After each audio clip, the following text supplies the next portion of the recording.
નમસ્કાર દર્શક મિત્રો, હું છું અસ્મિતા. તમે જોઈ રહ્યા છો સમાચાર ગુજરાત. નડિયાદની મફતલાલ મિલ માત્ર એક ઉદ્યોગ નહોતી, પણ હજારો પરિવારોની રોજીરોટી અને આસ્થાનું પ્રતીક હતી. આ મિલના સંકુલમાં સ્થાપિત માં ખોડિયારનું મંદિર વર્ષોથી શ્રમિકો અને સ્થાનિકો માટે આશીર્વાદ સમાન રહ્યું છે.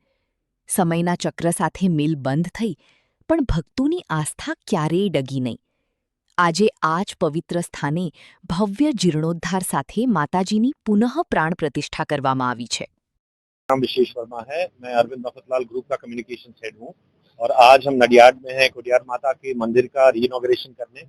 और आज यहाँ 3 दिन की पूजा है और इसके बाद हम ये जनता के लिए भी खोलेंगे मंदिर, ताकि वो आके दर्शन कर सके। पिछले 121 सालों में माता का आशीर्वाद इस मिल में रहा है, नडियाड के वासियों पे रहा है, मफतलाल के ऊपर रहा है और हम यही दुआ करते हैं कि हमेशा से ये नजर बनी रहे माता की और हमें ऐसे ही उनका आशीर्वाद मिलता रहे। Thank you.